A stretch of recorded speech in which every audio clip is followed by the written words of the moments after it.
Bismillah, Assalamualaikum warahmatullahi wabarakatuh. Salam sejahtera untuk kita semua. Adik-adikku sekalian, saya Andi Sudimas Sulaiman, Gubernur Sulawesi Selatan, mengucapkan selamat datang dalam program Smart School Dinas Pendidikan Provinsi Sulawesi Selatan. Hari ini adik-adik sekalian akan mengikuti pembelajaran hybrid dalam program Smart School.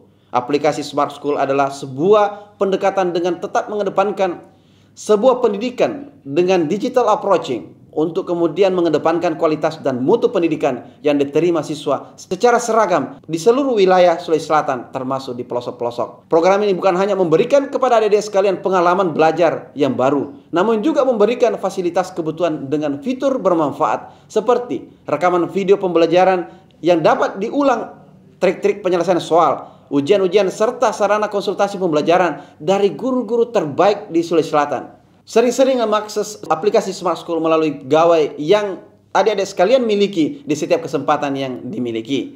Untuk seluruh adik-adikku sekalian yang saya cintai, saya banggakan, selamat belajar dan semoga ilmu yang didapatkan bermanfaat untuk menambah pengetahuan pendidikan adik-adik sekalian. Salam kita pada salam. Assalamualaikum warahmatullahi wabarakatuh. Salam sejahtera untuk kita semua.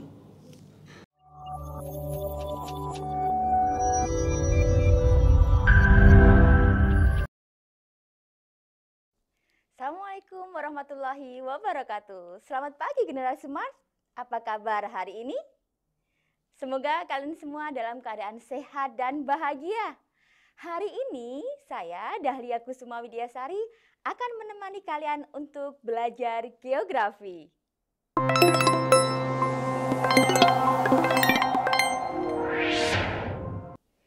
Generasi Smart, siapa yang dari kecil sudah tinggal di sekitar rumahnya sampai saat ini?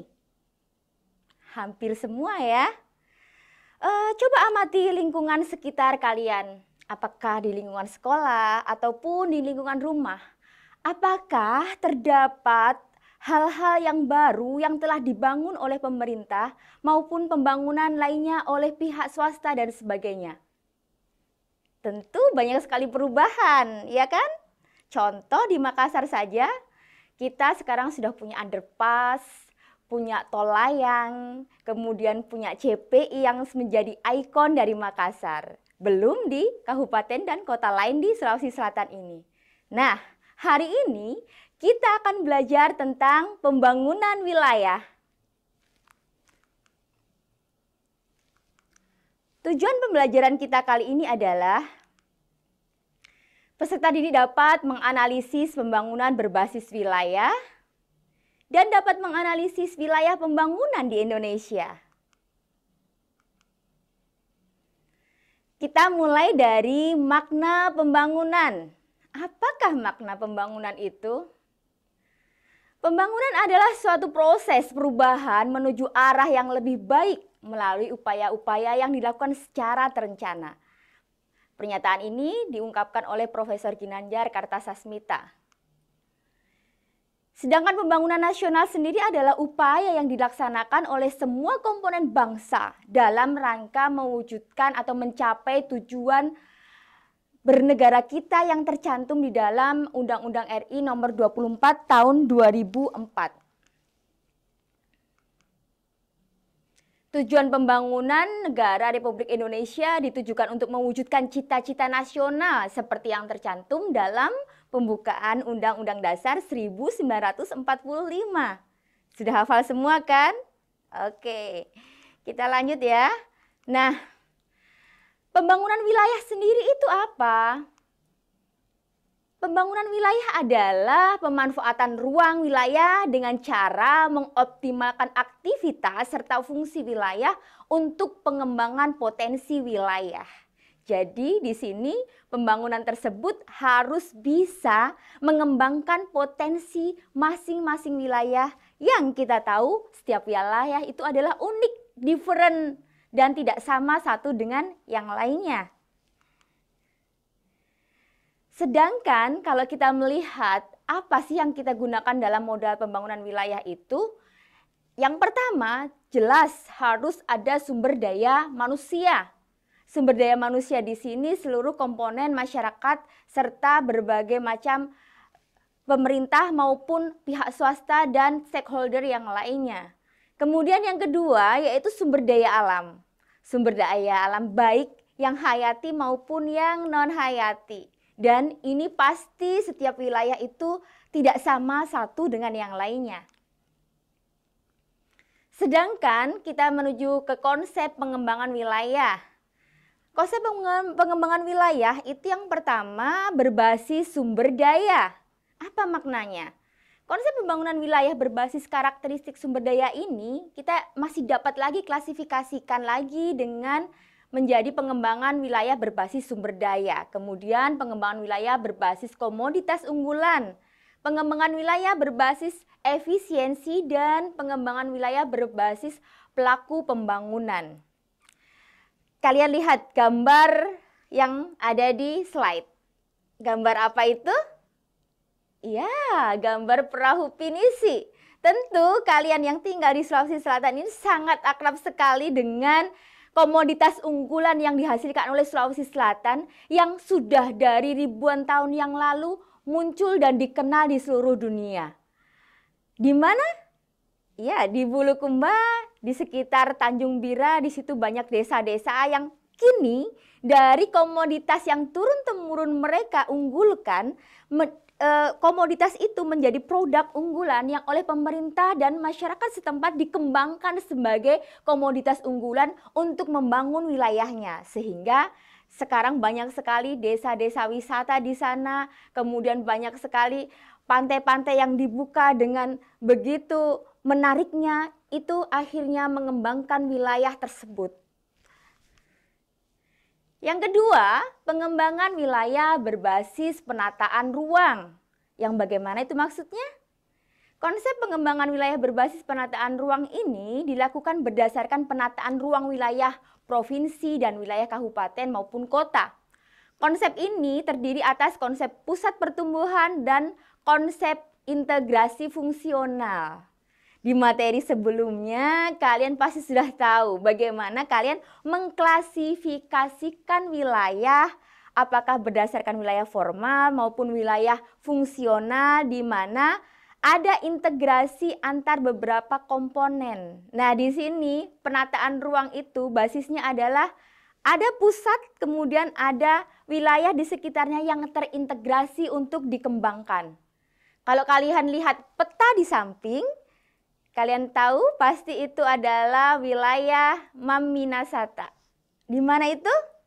Makassar, Maros, Minasaupa, dan Takalar. Ini merupakan konsep fungsional, wilayah fungsional yang ada di Sulawesi Selatan dan kini terus dikembangkan. Kalau di Pulau Jawa kita kenal dengan wilayah Jabodetabek. Pasti kalian tahu semua. Jakarta, Bogor, Depok, Tangerang, Bekasi. Ya, itu adalah wilayah terintegrasi yang pusatnya ada di Jakarta. Nah, basis untuk pengembangan wilayah yang seperti itu berbasis penataan ruang. Kita lanjut. Nah, yang berikutnya adalah pengembangan wilayah terpadu. Pengembangan wilayah terpadu merupakan pembangunan wilayah-wilayah khusus yang bersifat lintas sektoral agar dapat meningkatkan kesejahteraan masyarakat serta menanggulangi kemiskinan di wilayah yang relatif tertinggal. Program ini berorientasi pada strategi pemerataan pembangunan yang dapat berorientasi sektoral maupun regional. Jadi, program ini khusus terutama bagi penanggulangan kemiskinan yang relatif tertinggal di daerah-daerah yang mungkin tidak seperti wilayah kita yang relatif maju Sulawesi Selatan ini ya. Nah, contohnya seperti apa? Contohnya pengembangan wilayah kepulauan. Nah, kalau kepulauan bisa jadi memang ada banyak hal yang harus dikembangkan karena bisa jadi kepulauan yang jauh dari pusat pemerintahannya, baik kabupaten maupun kota maupun provinsinya, maka ada banyak hal-hal yang harus terintegrasi, terpadu, segera ditingkatkan untuk meningkatkan pelayanan pada masyarakat di sekitar tempat tersebut. Yang berikutnya adalah pengembangan kawasan penyangga. Kawasan penyangga bagi kota-kota besar, kawasan penyangga bagi wilayah konservasi itu terintegrasi harus ditingkatkan. Kemudian pengembangan konservasi lahan kritis dan lingkungan hidup serta pengembangan wilayah tertinggal di daerah perbatasan. Nah, kita lihat ya, perbatasan kita dengan negara lain itu ada yang berbatas darat. Masih ingat? Ini materi kelas 11. Di negara mana kita berbatasan darat? Ada yang tahu? Ada dari perbatasan yang ada di Malaysia, yang di Kalimantan, kemudian perbatasan yang ada di Papua dengan Papua Nugini, kemudian perbatasan yang di daerah Timur Leste dengan Indonesia bagian Nusa Tenggara Timur.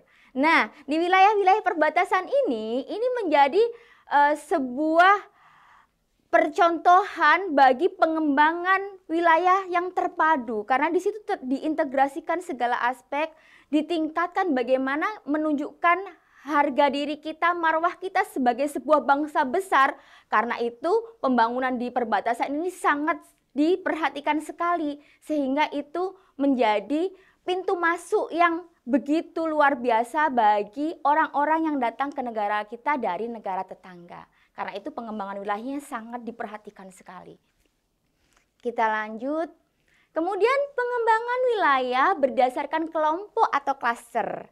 Sebenarnya konsep ini di Indonesia belum terlalu familiar. Ini banyak dikembangkan di negara-negara maju atau di luar negeri. Tetapi kita sudah juga mengadopsi untuk beberapa klaster atau kelompok yang dikembangkan berdasarkan bidang unggulan tertentu yang ingin ditingkatkan. Klaster ini diartikan sebagai konsentrasi dari suatu kelompok kerja sama bisnis atau unit-unit usaha dan lembaga-lembaga yang bekerja sama dan saling tergantung satu sama lainnya dalam bidang keunggulan tertentu. Yang ada di gambar tersebut adalah gambar dari kawasan ekonomi khusus Mandalika. Ya. Dari situ kita menjadi contoh bahwa klaster dibangun di Mandalika itu dengan bidang unggulannya yaitu pariwisata. Tetapi kini dikombinasikan lagi dengan adanya sirkuit Mandalika yang telah beroperasi dan juga dengan berbagai macam sektor di sana yang meningkatkan unggulan pariwisatanya tersebut. Masyarakat di sana pun akhirnya terbangun dan bahkan kemarin ketika ada pertemuan-pertemuan besar pun Mandalika dijadikan sebagai tempat untuk melaksanakannya. Apa saja faktor penentu dari pembangunan wilayah? Faktor penentu pembangunan wilayah yang pertama adalah klimatologi. Apa itu klimatologi? Ada yang ingat ini materi kelas 1 dan terus dibawa untuk belajar geografi, yaitu iklim ya. Jadi ilmu pengetahuan yang mempelajari tentang iklim, atau ini diartikan bahwa cuaca dan iklim itu merupakan penentu bagi pembangunan wilayah. Jadi dengan adanya iklim yang bervariasi dari satu tempat ke tempat yang lain, maka kebijakan pembangunan wilayah tersebut harus melihat bagaimana iklim itu mempengaruhi segala sektor di wilayah tersebut.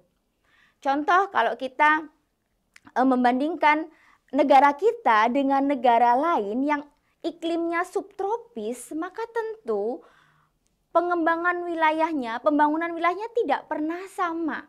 Dan itu sangat mempengaruhi sekali bagaimana kehidupan masyarakat yang ada di atasnya. Oke, yang kedua adalah topografi.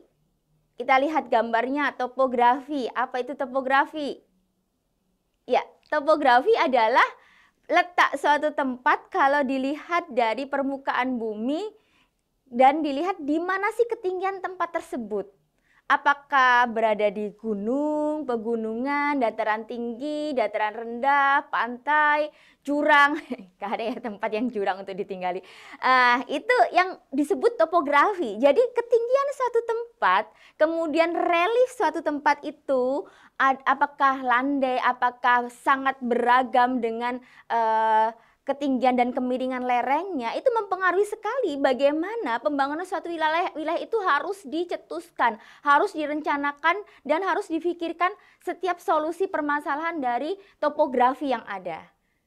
Karena itu pembangunan di wilayah pantai atau dataran rendah tidak akan pernah sama dengan pembangunan yang ada di wilayah pegunungan atau dataran tinggi.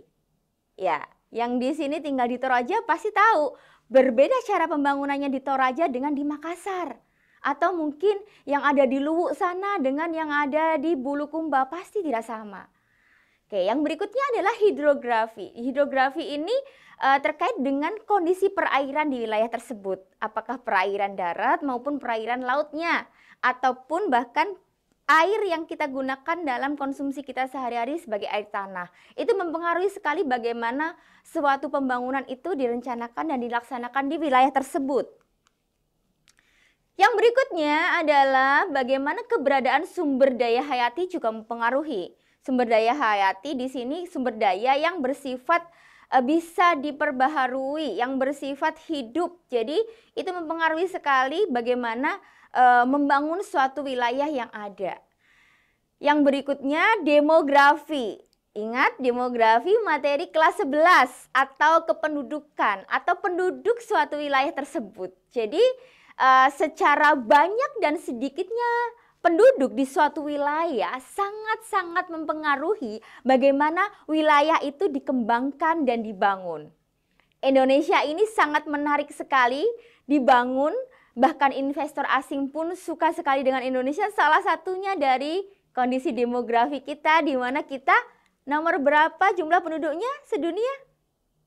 Iya, nomor 4. Kita masih di nomor 4 terbanyak di dunia dan itu sangat menarik sekali bagi pembangunan di segala aspek. Dan ketika pemerintah kita membangun dan mengembangkan wilayah tersebut dilandasi dari jumlah penduduknya berapa sih?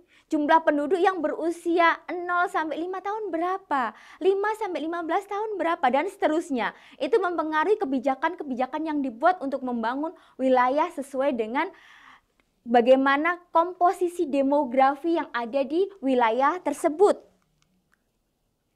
Kemudian, bagaimana pentingnya daya dukung wilayah untuk perencanaan pembangunan? Yang pertama kita lihat bagaimana daya dukung lahan pertanian itu sangat penting bagi perencanaan pengembangan wilayah. Daya dukung lahan pertanian itu diartikan sebagai kemampuan lahan untuk menghasilkan tanaman pangan agar manusia dapat hidup layak. Jadi terkait dengan bagaimana suplai bahan pangan itu bisa mencukupi kebutuhan masyarakat yang tinggal di atasnya. Ini sangat penting sekali karena kebutuhan utama kita itu adalah makan, sandang, ya kan? Papan. Nah, ini menjadi faktor yang sangat penting sekali dari perencanaan pengembangan wilayah. Yang berikutnya adalah bagaimana daya dukung lahan pemukiman. Jadi kemampuan suatu wilayah untuk menyediakan lahan pemukiman yang dapat menampung jumlah penduduk tertentu untuk bertempat tinggal secara layak. Jadi ketika membangun suatu wilayah, selain diperhatikan bagaimana wilayah tersebut harus menyediakan daya dukung pertanian untuk suplai makanan bagi masyarakatnya, yang kedua adalah bagaimana lahan pemukiman juga harus diperhatikan. Bagaimana daya dukung pemukiman terhadap pembangunan wilayah tersebut. Kita tahu dari tahun ke tahun jumlah penduduk Indonesia itu terus bertambah. Sampai saat ini kita masih mengalami pertumbuhan penduduk yang tergolong stabil. Sehingga pasti ketika pertambahan jumlah penduduk itu terus terjadi, maka harus disediakan lahan yang layak bagi pemukiman masyarakat yang terus bertambah tersebut. Ini menjadi faktor yang harus diperhatikan. Yang berikutnya adalah daya dukung fungsi lindung. Setelah pertanian, pemukiman, yang berikutnya adalah fungsi lindung. Apa fungsi lindung itu? Adalah suatu kemampuan wilayah dengan berbagai aktivitas penggunaan lahan di wilayah tersebut untuk menjaga ekosistem wilayah tersebut. Jadi, dalam sebuah pengembangan wilayah harus terencana betul. Ada wilayah yang digunakan sebagai fungsi lindung. Kenapa fungsi lindung ini harus tetap tersedia? Iya, karena kita ingin hidup dengan layak sampai anak cucu kita. Jika kita menghabiskan lahan kita, wilayah kita untuk konsentrasi peningkatan ekonomi saja, peningkatan pendapatan kita saja tanpa memperhatikan bagaimana fungsi lingkungan sebagai ekosistem yang layak, yang diperhatikan fungsi lindungnya, maka kita pun tidak akan bisa hidup layak tinggal di atas permukaan bumi kita. Karena ekosistem kita itulah yang menopang ketersediaan air, ketersediaan sumber daya hayati, ketersediaan kenyamanan bagi kehidupan kita yang di situ terkait sama kesehatan, rasa nyaman, dan sebagainya. Yang berikutnya adalah daya dukung fungsi ekonomi wilayah. Nah, fungsi ekonomi wilayah ini adalah perekonomian suatu wilayah dalam mendukung konsumsi penduduk di wilayah tersebut. Jadi bagaimana perputaran ekonomi di wilayah tersebut bisa mendukung konsumsi penduduk yang tinggal di atasnya. Kalau kita membahas konsumsi bukan hanya konsumsi makanan saja ya, artinya segala hal yang kita gunakan dalam hidup kita itu kita sebagai konsumennya, apakah itu teknologi, apakah itu perlengkapan, peralatan, maupun segala yang kita gunakan untuk menopang kehidupan kita. Jadi di situ fungsi ekonomi terjadi karena ada perputaran uang di mana ketika kita ingin mendapatkan suatu barang konsumsi, maka kita harus mengeluarkan uang kita untuk membeli atau mendapatkannya. Di sini harus juga difikirkan bagaimana daya dukung fungsi ekonomi wilayah ini terus berputar dan terus terjadi di wilayah yang dibangun. Kemudian daya dukung ekologis. Jadi hampir mirip dengan daya dukung fungsi lindung, maka daya dukung ekologis ini merupakan tingkat maksimum baik jumlah maupun volume yang digunakan dalam pemanfaatan sumber daya atau ekosistem yang dapat diakomodasi oleh suatu wilayah sebelum terjadi penurunan fungsi ekologis. Jadi bumi kita ini sudah tua ya anak-anakku ya. Dari tahun ke tahun, dari waktu ke waktu, ketika kita menggunakan sumber daya dari bumi kita, baik sumber daya hayati maupun sumber daya non-hayati, maka akan terjadi penurunan fungsi secara ekologis. Kekuatan bumi kita menopang apa yang kita ambil dari dia dan apa yang kita eksploitasi, apa yang kita gunakan itu lama-lama semakin menurun. Inilah yang menyebabkan kenapa sih sekarang ini kita sering mendapati bencana hidrometeorologi seperti misalnya banjir, longsor. Itu merupakan sinyal atau tanda-tanda bahwa fungsi ekologis di sekitar kita, di ekosistem kita itu semakin menurun. Karena kita terus membangun dan bisa jadi daya dukung ekologis ini menjadi hal paling terakhir yang diperhatikan dalam pembangunan wilayah tersebut. Sehingga akibatnya ada dampak secara terjadinya suatu bencana akibat adanya ekologi yang tidak mampu lagi mendukung ekosistem yang ada.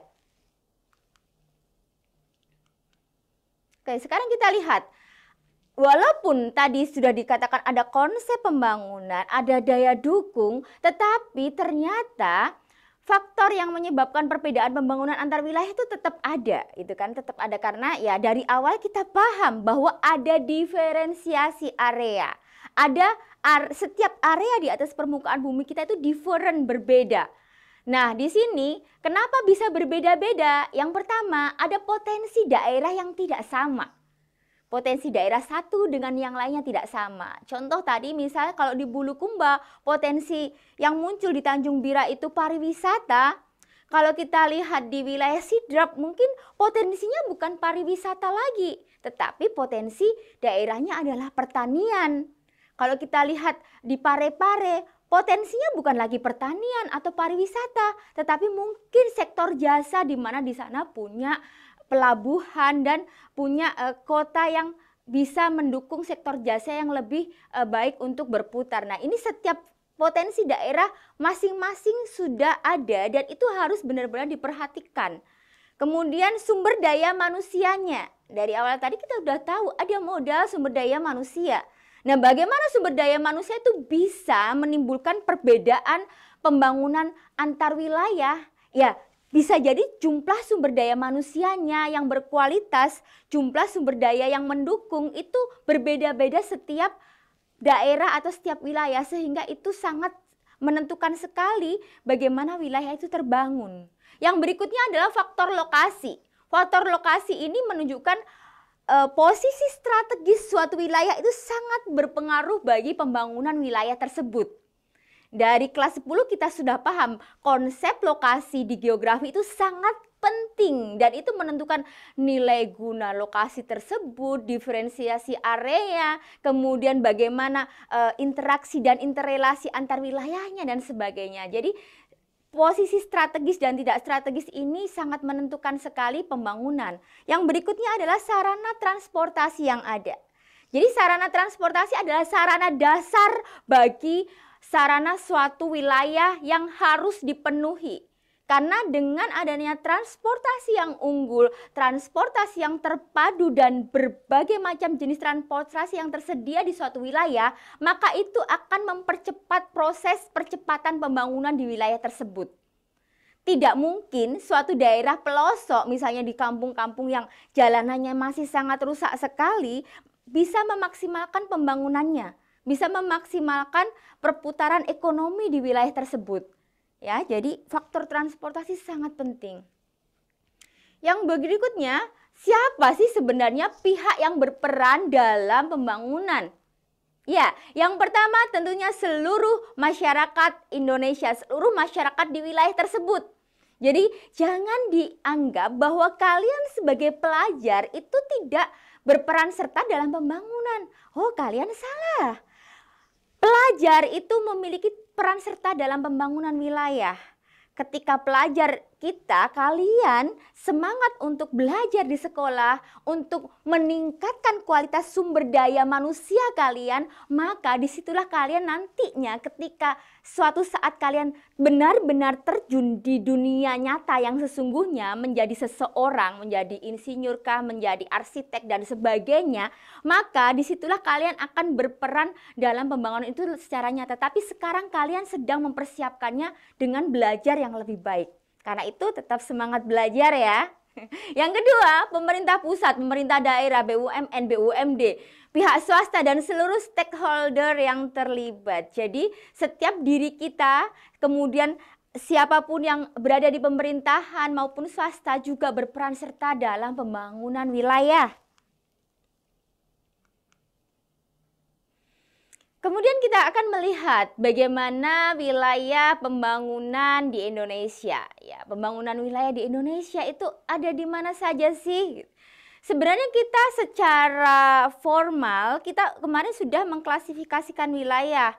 Salah satunya bagaimana provinsi-provinsi, kemudian ada kabupaten dan kota itu merupakan suatu wilayah pembangunan yang terstruktur sekali. Tapi di Indonesia ada wilayah-wilayah pembangunan yang didasarkan pada potensi dan keunggulan daerah. Ya, ingat tadi definisinya harus ada potensi daerah yang diunggulkan. Kemudian serta lokasi geografi setiap wilayah. Maka dari dasar pengklasifikasian tersebut ada 6 wilayah pembangunan di Indonesia. Yang pertama, wilayah pembangunan di Indonesia 1, yaitu wilayah pembangunan Pulau Sumatera. Pulau Sumatera, ya kita lihat bagaimana sih tema pengembangannya, potensi apa yang diunggulkan dari Pulau Sumatera. Yang pertama adalah sentra produksi dan pengolahan hasil bumi dan lumbung energi. Ini materi kelas 11 ya, tentang sumber daya alam. Kita ingat bahwa lumbung energi kita itu banyak sekali terdapat di Sumatera, dan Sumatera juga terkenal dengan hasil bumi yang di sana sudah tidak hanya menghasilkan saja, tetapi juga pengolahan dan pengelolaannya sudah bagus sekali. Kemudian kita lanjut ke wilayah pembangunan yang kedua, yaitu wilayah pembangunan Pulau Jawa dan Bali. Tema pengembangannya adalah pendorong industri dan jasa nasional. Tidak bisa dipungkiri bahwa Jawa itu sejak zaman penjajahan sudah dijadikan sebagai pusat pemerintahan. Sehingga dari awal mula pengembangan wilayahnya maupun pembangunan wilayahnya sudah lebih terstruktur dibandingkan dengan pulau-pulau yang lain yang ada di Indonesia. Jadi sekarang ini bagaimana Pulau Jawa itu menjadi pendorong industri dan jasa secara nasional. Hampir semua industri dan jasa masih berpusat di Jawa dan Bali. Kita tahu bagaimana kota-kota besar yang ada di Jawa dan Bali menyediakan berbagai macam sektor pekerjaan yang mungkin di pelosok Indonesia itu belum ada gitu kan. Jadi itu menjadi hal yang menjadi keunggulan dari Jawa dan Bali tersebut. Nah, karena itu wacana pemindahan ibu kota itu salah satunya nantinya akan memindahkan salah satu sentra pemerintahan ke luar Jawa, sehingga konsentrasi dari pembangunan nantinya bukan hanya di Jawa dan Bali saja. Jadi bisa meliputi seluruh wilayah Indonesia dengan lebih seimbang. Yang berikutnya adalah pembangunan wilayah Pulau Kalimantan. Pulau Kalimantan di seberangnya Sulawesi ya. Oke, apa tema pengembangannya? Di Kalimantan itu tema pengembangannya adalah pusat produksi dan pengolahan hasil tambang serta lumbung energi nasional. Ya, kita mengenal Kalimantan dengan berbagai hasil tambang yang sangat beraneka ragam dan sangat banyak dari sisi jumlahnya. Jadi di Kalimantan kita mendapati sumber batu bara, sumber minyak bumi, kemudian sumber yang lainnya sebagai sumber energi nasional. Sekarang juga sawit itu kita gunakan sebagai energi juga, salah satunya dengan adanya biodiesel. Jadi Kalimantan itu sangat-sangat besar sekali potensinya, dan tentunya itu belum maksimal semua dikembangkan dan dibangun. Untuk itu masih perlu lagi pendorong atau percepatan dari pembangunan yang ada di seluruh pelosok Kalimantan. Yang berikutnya adalah pembangunan wilayah Pulau Sulawesi. Nah, ini wilayah kita. Apa sih tema pengembangannya? Di sini kita tahu bahwa kita merupakan pusat produksi dari pengolahan hasil pertanian, perkebunan, perikanan, migas, dan pertambangan nasional. Jadi dari awalnya potensi kita yang terkenal sekali adalah pertanian, kemudian perkebunan dan perikanan, maka kita sudah sekarang ini mengembangkan lagi ke pertambangan nasional. Jadi dengan adanya ditemukannya cadangan nikel terbesar di Indonesia yang ada, salah satunya ada di Pulau Sulawesi yang ada di sekitar Sorowako maupun Morowali, itu menjadikan Sulawesi pulau yang sekarang sangat menarik sekali bagi investasi untuk pembangunan wilayahnya dari sektor pertambangan nasional. Dan nikel ini menjadi bahan idola saat ini yang digunakan untuk berbagai macam teknologi terbaru. Bahkan ketika saat ini Indonesia stop mengekspor nikel dalam bentuk mentah, maka kita sekarang ini sedang proses banding ketika kita digugat oleh Uni Eropa dan beberapa negara sekitarnya yang tidak mau kita menghentikan ekspor nikel dalam bentuk mentah tersebut. Tapi kita tetap berusaha untuk banding dan kita melawan, karena kita tahu bahwa percepatan perekonomian nasional kita ternyata salah satunya itu berasal dari nikel yang kita kembangkan menjadi bahan jadi maupun setengah jadi yang kita olah sendiri di negara kita. Kita lihat yang selanjutnya adalah pembangunan wilayah Kepulauan Nusa Tenggara. Ya, Nusa Tenggara, pulau-pulau kecil yang ada di sebelah timur Bali, merupakan pintu gerbang pariwisata dan pendukung pangan nasional. Jadi sekarang ini pengembangan wisata dari Bali yang sudah dari dulu menjadi pusat pariwisata dikembangkan lagi ke Nusa Tenggara. Kita sekarang mengenal sekali bagaimana Labuan Bajo itu menjadi pusat pariwisata yang sangat-sangat ikonik dan terkenal, dan itu hanya satu-satunya di dunia di mana ada Pulau Komodo di dalamnya. Itu menjadi gerbang pariwisata untuk mendukung pariwisata-pariwisata yang lainnya yang berkembang di sana. Karena ternyata bumi Nusa Tenggara ini sangat cantik sekali. Kalau kita kenal, kita punya bioma sabana, maka sabana terbesar di Indonesia itu ya di Nusa Tenggara, tidak ada di tempat yang lainnya. Belum lagi keindahan yang lainnya. Kemudian dulu kita mengenal Nusa Tenggara sebagai wilayah yang kering, tidak subur, tetapi sekarang didukung untuk dikembangkan sebagai pendukung pangan nasional, karena ternyata dari wilayah yang turun hujannya kering sedikit itu tetap kita bisa mengembangkan produk-produk lokal yang hasil dari masyarakat di situ yang merupakan kekhasan dari Nusa Tenggara tersebut. Kemudian kita lanjut ke wilayah pembangunan Papua dan Maluku. Tema pengembangannya apa? Tema pengembangannya adalah pusat pengembangan pangan, perikanan, kemudian energi dan pertambangan nasional. Jadi pusat pengembangan pangan, perikanan, energi dan pertambangan nasional ini ada di Papua. Papua itu merupakan pulau yang sangat kaya di Indonesia. Jadi untuk dieksplorasi bagaimana kekayaan alamnya kemudian dikembangkan itu masih sangat-sangat mungkin sekali, dan itu sekarang didorong terus, digenjot terus supaya terjadi pembangunan yang sama rata dari Indonesia Timur sampai ke Indonesia bagian barat. Karena itu Papua sekarang menjadi wilayah yang sangat diperhatikan sekali oleh pemerintahan, terutama pemerintahan pusat untuk mengembangkan segala sektor yang ada di Papua dan Maluku tersebut. Oke, nah sekarang kita sudah selesai dari materi tentang pembangunan wilayah. Nah, kita latihan soal dulu ya sebelum berakhir. Nah, di sini kita lihat ada gambar bus yang sedang berjajar-jajar. Tentu kalian yang tinggal di Makassar sangat familiar sama bus tersebut. Ya, ini adalah layanan transportasi terpadu yang kini sudah dijalankan di wilayah Maminasata, ya. Wilayah Makassar, Maros, Minasaupa, dan Takalar. Bus tersebut merupakan wujud dari penerapan konsep pembangunan wilayah yang mana? Tadi kita udah belajar tentang konsep pembangunan wilayah. Generasi Smart yang bisa tolong angkat tangan dan respon dari pertanyaan ini. Layanan tersebut merupakan penerapan dari konsep yang mana? Silahkan merespon. Di depan materi sudah ada.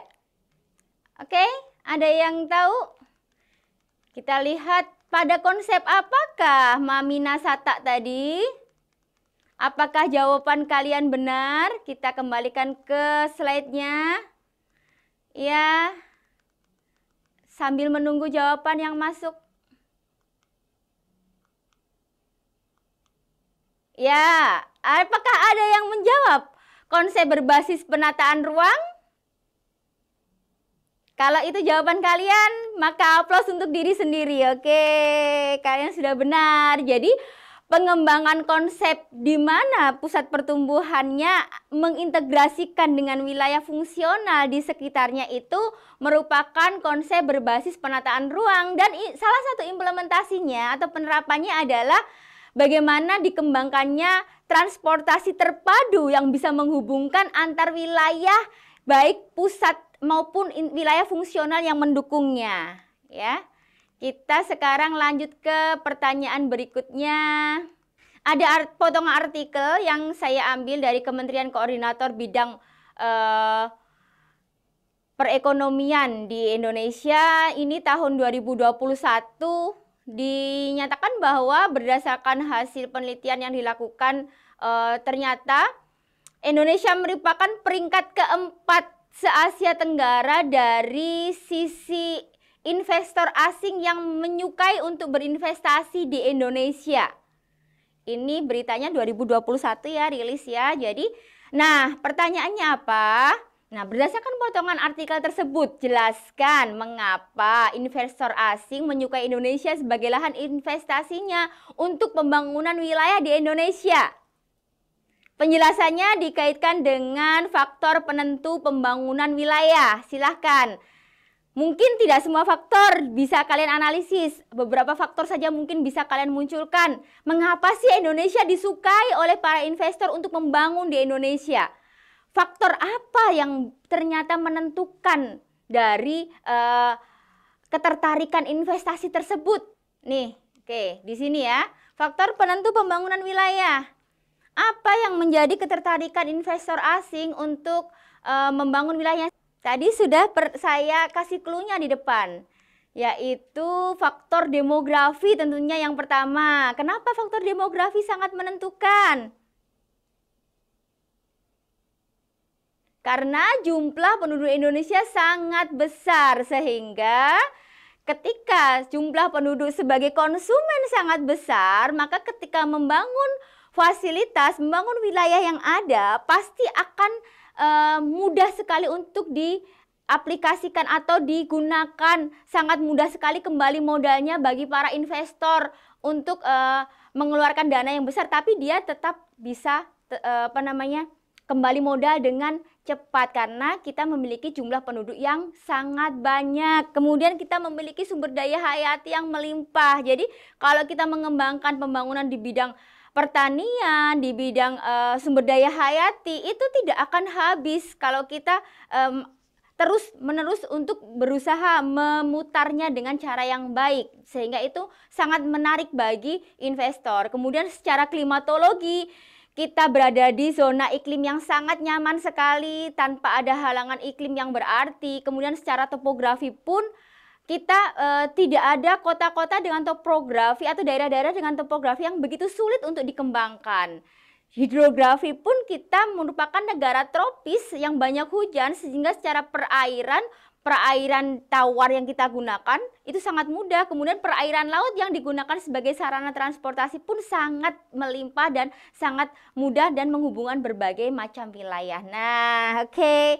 Jadi pembelajaran kita hari ini berakhir di sini, Generasi Smart. Bagaimana pelajaran kita hari ini? Apakah kalian belajar hal baru dari pembelajaran tentang pembangunan wilayah kali ini? Semoga hal-hal yang kita pelajari hari ini membuat kita semakin bersemangat untuk belajar, karena di tangan kalianlah nanti ketika Indonesia berumur 100 tahun 2045 pembangunan itu akan dikerjakan. Sekarang belajarlah menjadi sumber daya manusia yang unggul untuk menjadikan Indonesia maju nanti di tahun 2045 di mana Indonesia berumur 100 tahun. Terima kasih untuk pembelajaran kita hari ini. Generasi Smart, berkarakter, cerdas Ki. Assalamualaikum warahmatullahi wabarakatuh.